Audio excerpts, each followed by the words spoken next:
নিয়ে বেরিয়ে গেল। এবারে এটাও সত্যি, আমি অনেক অ্যাক্টরকে দেখেছি তারা জীবন ঝুঁকি নিয়ে কাজ করে। ইয়াং ব্লাড, কেউ জিত হতে চায়, মুম্বাদা হতে চাইলো, দে ওয়ান্ট টু প্রুভ দ্যাটসেলফ। আমি শুনেছি শিবু মানে বড়বি করতে গিয়ে কোমরে লেগেছে, তার নিজের প্রোডাকশন তিনি নিজে কোয়েলের হয়েছে।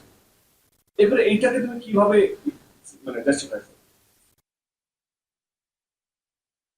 আমি আমার ছেড়ে দিলাম, বড় বড় নাম বলছি, মুম্বাদা কতবার পড়েছে।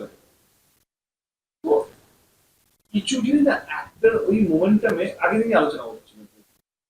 বাইক রেসিং অনেক অ্যাক্টররা কাজ পাওয়ার জন্য হ্যাঁ বলে যায়, আমি তো গাড়ি চালাতে পারি, বাইক চালাতে পারি। কোয়েলই হয়েছে আমার রংবাজে, কোয়েল একটা বুট খোলা গাড়ি চালানোর কথা ছিল, আমি পাশে বসেছিলাম, উঠিয়ে ডিভাইডার চলে গেল, হে প্রডিউসার বড় প্রডিউসার বলে কিছু হয়নি।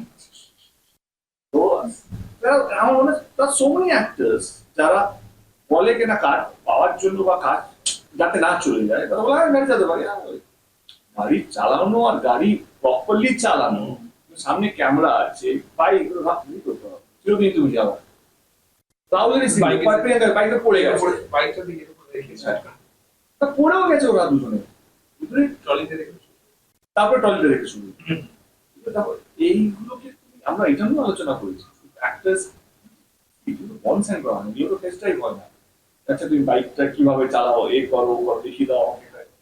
এই জিনিসগুলোকে আমরা মাথায় রেখেছি কিভাবে এসওপিসের মধ্যে কোনো গাড়ি চালানো তো স্টার্ট হতে পারে না, বাট এখন এটাও এসওপিসের মধ্যে আছে একটা have to prove themselves they are like তুমি এটাকে নিয়ে প্রফেশনালি চালাতে পারবে না। মানে এই একটা অ্যাক্সিডেন্টে ডেফিনেটলি অনেকগুলো দিক খুলে দিয়েছে, অনেকগুলো প্রশ্ন খুলে দিয়েছে, সেই প্রশ্নগুলো এক একটা করে উত্তর খুঁজতে হবে এবং সুস্থভাবে কাজ করতে পারি, সিকিউর ভাবে কাজ করতে পারি, এটা আমাদের আমাদের সবাই